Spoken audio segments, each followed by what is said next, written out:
Hello and welcome to a brand new episode of Beat the Experts, brought to you by Falcone Moon Ford. Alongside Mike Bires, I'm Andrew Chiappazzi. This week we're playing the WPIAL baseball and softball quarterfinal games.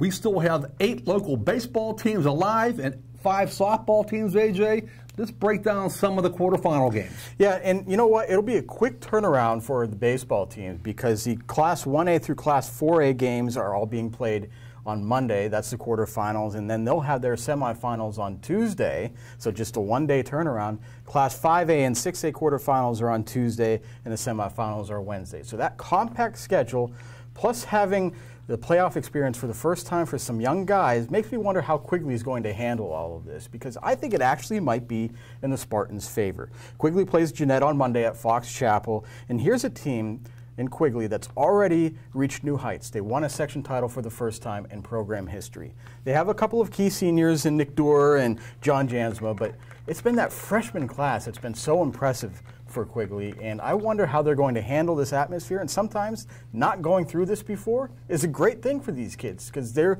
playing loose, they're playing carefree. That may be a great thing for Quigley when they play Jeanette on Monday. Yeah, you know what, AJ?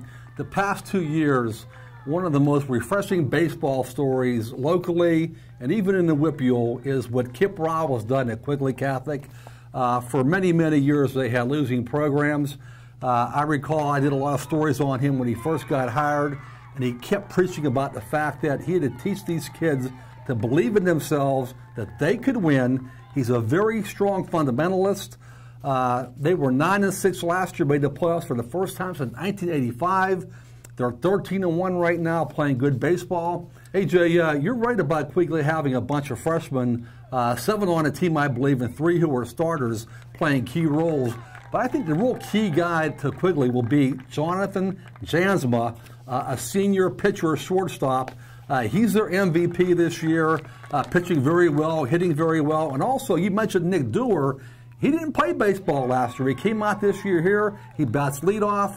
A fun team to watch. Of course, Jeanette is the reigning WPIAL champions, okay? And they have a guy named Trey Cunningham, 6'3", was a star linebacker on the and receiver on the football team that won WPIAL state titles. He was a basketball player for a playoff team, scored 18 points a game. He's a pitcher, 6'3". He'll be pitching Monday against Quigley. Should be a very fun game to watch. And, you know, as you wrote in a recent column, the WPIAL really looked favorably on Section 2 in Class 3A. And two-time defending champ Riverside, of course, deserved the #1 seed. Second place Avonworth earned the #2 seed, and the #3 seed went to third place Southside.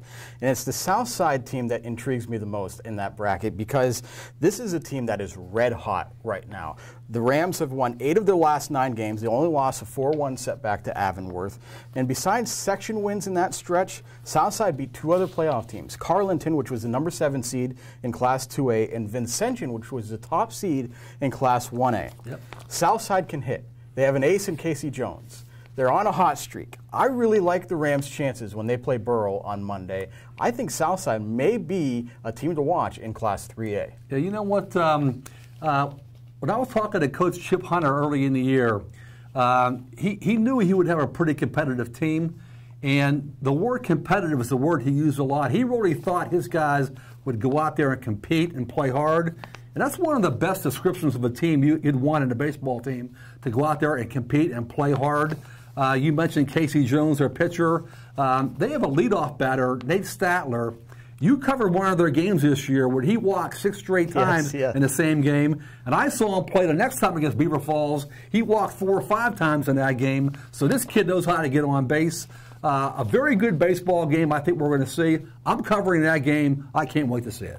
Finally, you know, it's been about a month since the Beaver softball team last lost a game. In fact, that 3-2 loss to Blackhawk is the only loss for Beaver so far this season. Now Beaver, though, has a very big challenge when they take on Elizabeth Forward on Monday in the Class 4A quarterfinals. Beaver is the #3 seed and Elizabeth Forward is the #6 seed, but Elizabeth Forward might have played in the deepest section in all of Class 4A. They finished third behind number 4 seed Bell Vernon and number 2 seed York, two perennial contenders in softball. So Beaver's going to have to be at its best when it plays Elizabeth Forward on Monday. Allie Teagle's going to have to be very strong in the pitching circle, and the Bobcats are going to have to do something they've done all season long, and that's hit the ball and hit the ball consistently. I think Beaver can win, but it's certainly going to be their biggest test of the season. AJ, as we talked about always on our shows about girls softball, pitching is so important. Elizabeth Forward has a pitcher named Kaylee, I hope I pronounced her name right, Larcinis. Larcinese. She's an ace pitcher, only a freshman, but she's, I believe, has won 16 of their 17 wins. So that'll be a key. Can Beaver hit this freshman outstanding pitcher for EF? So it should be a very interesting week for us. Baseball and softball quarterfinals and semifinals in a short time frame. You can keep track of all of these games this week on timesonline.com. And join us later in the week for the latest editions of Game On. So for Mike Bires, I'm Andrew Chiappazzi. That does it for now. We'll see you soon.